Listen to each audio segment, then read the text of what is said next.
Всем привет, дорогие друзья! И сегодня будет достаточно необычное видео. Я расскажу, почему вам не стоит переезжать в Москву. Дело в том, что большинство моих зрителей не из Москвы. Для них Москва – это что-то невероятное, город вечного праздника.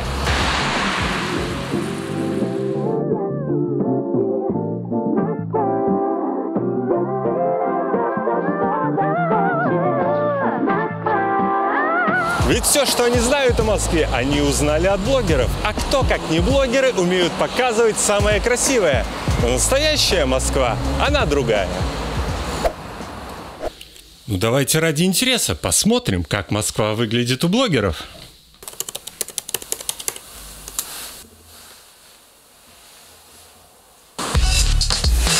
Конечно, жить в центре Москвы классно. За год ты настолько привыкаешь к чистым улицам, доступной среде, развитому общественному транспорту, что другие города России, конечно, кажутся жутко неудобными.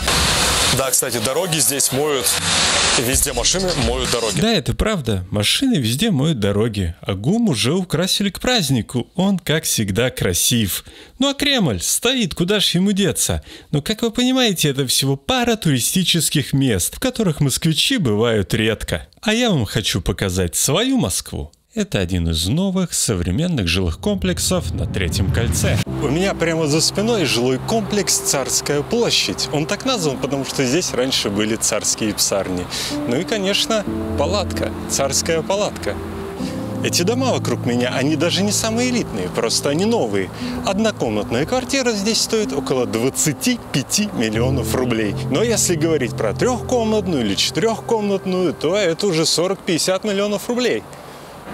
И вот, отдав за эту квартиру огромные деньги, вы будете ожидать определенного комфорта, хорошего ландшафтного дизайна, ну и вообще качества деталей. Но не все так просто. Посмотрите туда.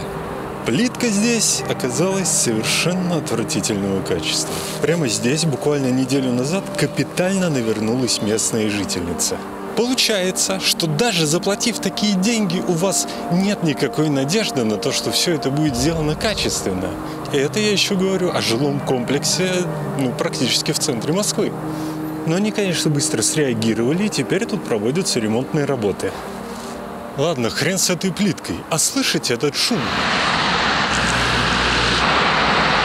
Москва – один из самых шумных городов Европы. В Москве 4 миллиона машин, во всей России 45 миллионов. То есть практически каждая 10-я машина ездит по Москве.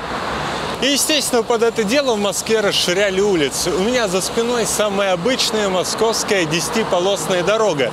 Раньше это была маленькая улица районного масштаба, но теперь это просто река машин. Что интересно, прямо за ней находится мой любимый парк. И чтобы в него попасть, мне надо преодолеть 3 подземных перехода. Это 3-й. Сейчас я нахожусь в парке в 200 метрах от этой дороги, и все равно шум слышно. И к этому придется привыкнуть. Если вы думаете, что живя в Москве, вы сможете себе позволить ходить на выставки, в музеи, на концерты какие-то. Нет! Это максимальное развлечение, которое я могу себе здесь позволить. Ведь ехать в центр по пробкам или даже на метро, на юг, в Коломенское – это целый час. Нет! После работы прогулка в парке.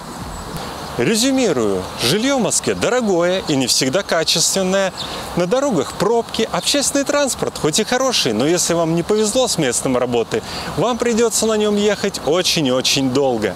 А ходить на выставки и концерты в Москве после работы не получится. Ведь люди, чтобы зарабатывать больше, а точнее быть более эффективными, засиживаются на работе до самой ночи. В итоге все ваши деньги уходят на съем квартиры от 50 тысяч рублей, на бизнес-ланчи от штуки, на транспорт. А что вы получаете от Москвы? Ничего. Поэтому все больше москвичей разъезжаются по миру. Кто в Грузии, кто в Таиланде, кто на Бали. За удаленной работой и будущее. Спасибо, что досмотрели это видео до конца. Подписывайтесь на мой канал. И мы с вами увидимся совсем скоро в новом видео. Всем пока!